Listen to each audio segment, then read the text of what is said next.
nama lama affeereen jira 400 akkanaaf kennitu yookaan jettanii lakkoofsa bilbilaa keessanii wajjin ergitaniif yeroo sana koodii isiniif kennu. Koodii sana dhuftanii jechuudha isa risiif kan jedhu kana kiliik gootu. Kiliik erga gootaniin booda koodii sana irratti barreessitu. Ergasii dijitii 6 sana erga guuttanii xumurtaniin booda ofii isaatiif jechuudha birrii 400 isiniif gala. Yeroo sana withdraw gochuu dandeessu. Ashama daawwattoota keenya kabajamoo fi jaallatamoo akkam nagaa fayyaa jirtu. Akkuma beekamu egaa online pilaatfoormiin garaagaraa hedduun isaa gadi lakkifamaa garuu hedduun isaanii akkuma beekamu yeroo muraasa booda kan hojjechuu dhaabuudha jechuudha. Garuu an kanan qabadhee kan haga ammaatti hojjechaa jirrudha jechuudha. Kana jechuun pilaatfoormiin tokko yeroo withdrawal isaatii fi seera isaa guuttatee osoo kadhaa tokkoon alatti jechuudha namaaf kan hojjetu ta'e inni sun hunda caalatti fooyyeedha jechuudha. Kanaaf ani kanan irraa hojjedhee jechuudha sa'aatii isaatiin hojjetee kan isiniif kennu jechuudha. Kana dura withdrawal isaas isinitti argisee jira. Namoonni hin argine hedduun isaanii mee proof godhii jalqaba withdrawal ati argattee maal jechuudhaan nu gaafatu jechuudha. Kanaafuu jechuudhaan kanan baanus kanan isin argisuu barbaadus kun NFB kan jedhu kana jechuudha. NFB isa kanarratti by the way withdrawal yeroo hedduu baaseen jira. Anis gruupii irratti yeroo hedduu post gochaan jiru jechuudha. Haala sanarraa kan ka'e namoonni hedduun hojjechaa akka hin jirres argeen jira jechuudha isa kanarratti jechuudha.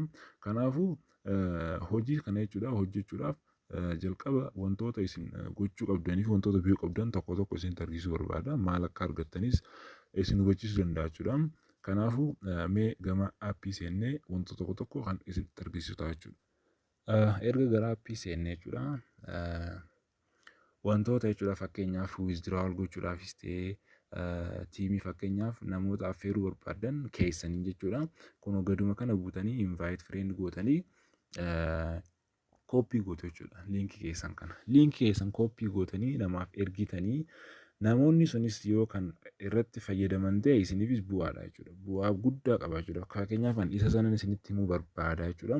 Kanaafuu mee isa sana tokko tokkoon isinitti argisiisuu barbaada jechuudha. Isa kana share kan jedhu kana kunoo bakkuma kana gadii kanatti argitan kana yeroo takka tuqaastu ofiif koppii isiniif jedha jechuudha. Koppii erga jedhee isin namoota affeeruu barbaadaniif share gootu jechuudha. Karaan biraa piroodaaktii bituudhaan jechuudha. Karaan ittiin argannu keessaa jechuudha. An fakkeenyaaf piroodaaktii tokko biteen jira jechuudha. Piroodaaktii isa jalqabaa kan biteen jira jechuudha. Yeroo jalqaba seennu jechuudha. Pilaatfoormii tokko jalqabaan seenaa wanni jedhamuuf lakkoon pilaatfoormii san taa'uun jechuudha. Gatiin isaa torbee tokkoon booda gatiin isaa san ni dabala jechuudha. Isa kana bitachuudhaan argachuu dandeessu. Kun fakkeenyaaf ani bituu kiyya isinitti argisiisuudhaaf jechuudha. My product kan jedhu kun erga my kan jedhu kana seeni my product kan jedhu kana yeroo takka cuqaasna. Isa kana guyyoota 15 keessatti jechuudha bu'aa keessan irraa argattu. Guyyatti isiniif galaa deemu jechuudha. Guyyatti isiniif galan guyyattis baafachuu dandeessu jechuudha. Haala isaa yookaan seera isaatiin jechuudha. Kanaafuu isa kana my product kan jedhu kana keessa seenuudhaan argachuu dandeessu jechuudha. Wantoota isin bitattan sana jechuudha. Kunatti akkuma argitan purchase amounting kiyyee birrii 600 daily 60 argadha jechuudha.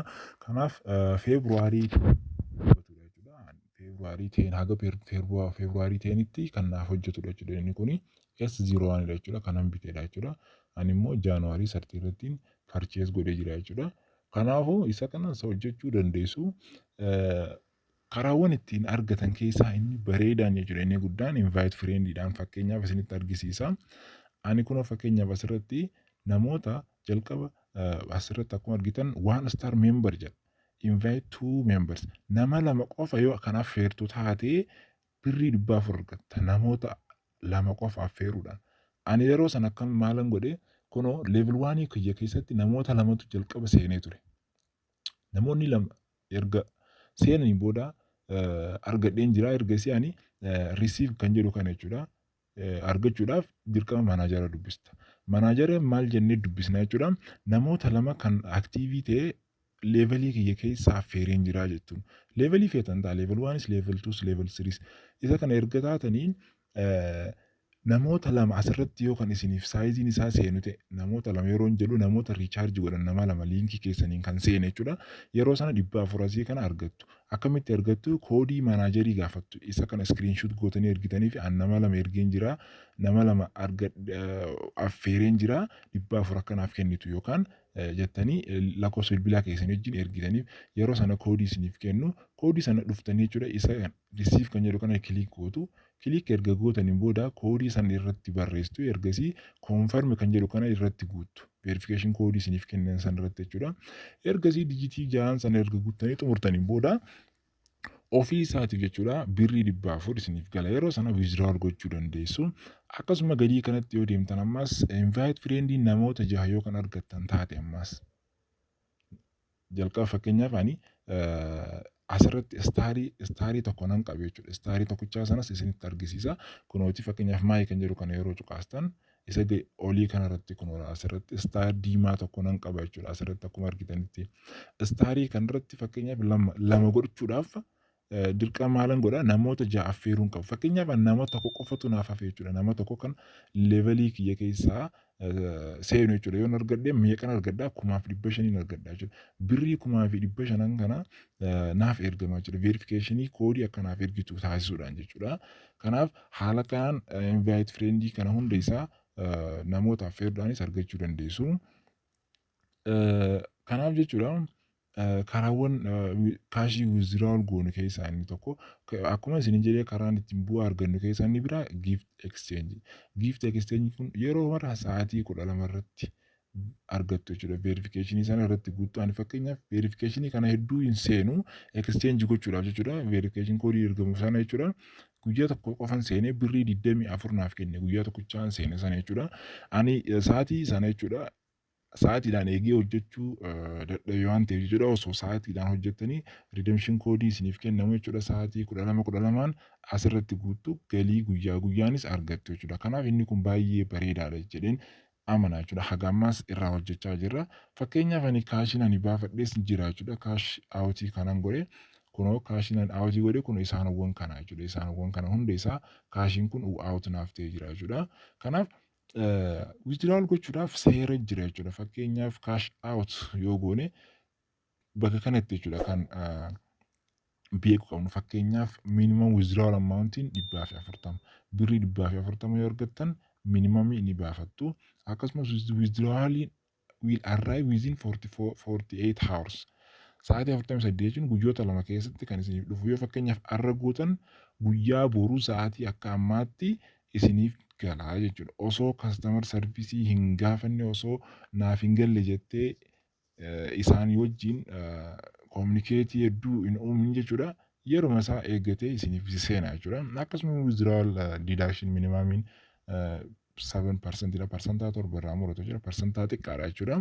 Kanaaf CBE baankiidhaan keessattuu CBE baankiidhaan transfer gochuu yookaan withdrawal godhachuu dandeessu jechuudha. Karaawwan kanaan argattu jechuudha. Kanaaf jechuudha withdrawal gochuun salphaadha. Sa'aatii 48 ta'uu isaa hubachuu qabdu jechuudha. Namoonni tokko tokko maaf yeroo naaf hin galle jechuu jirtanii kanaaf sa'aatii sana akka hubattanii ilaaltaniif isiniif hubachiisuu barbaade baank kaardiin akkuma jalqaba seentaniin guuttachuu dandeessu. Kanaaf anaarra bu'aa akkamitti akka argattan jedhu irratti isiniif fidee jira jechuudha. Kanaafuu isa kanarratti baay'ee bareedaadha akka hojjettan isiniif dhaamuu barbaada jechuudha. Kanaafuu isinis hojiiwwan pilaatfoormii yeroo dheeraa qaban irratti malee akka hin hojjenne keessattuu yeroo dhiyootti jechuudha waa'ee baayinaansii irratti yookaan akka hojjennu barbaadan jechuudha. Komentii jalatti nuuf barreessaa. Kanaaf maaliif baayinaansiis hojjechuu jirra. Karaawwan baayinaansii sanas baruu barbaadan piroosesii isaa waan abtuu indis kan jedhu irratti isiniif hojjedha jechuudha. Guutuu isaa tokko tokkoon isaatiin jechuudha. Kanaafuu pilaatfoormii sanas waliin hojjechuu dandeenya. Isa sana garuu baay'ee yoo fedhii qabaattan qofan hojjechuu danda'a jechuudha. Fedhii yoo qabaattan taate komentii jalatti naaf barreessaa. Kanaaf pilaatfoormiin kun immoo haalataa itti hojjetan kana qabaachuudha. Akkaataa ittiin bu'aa irraa argachuu dandeessan isinitti barbaada keessattuu jira. Kanaafuu namoonni chaanaalii keenya kanaaf haaraa taatan subscribe, like, share gochuudhaan chaanaalii keenya kanaaf dhaabbadha. Akkasumas miseensa tahaa pilaatfoormiiwwan adda addaa kan yeroo yeroodhaan isiniif gad lakkisnu argachuu dandeessu. Kanaafuu jechuudha yaadni yoo jiraate koomentii godhaa. Qophiin har'aaf qabanne isuma kana fakkaata. Haga qophii biraatiin wal arginutti nagaan nuuf tura.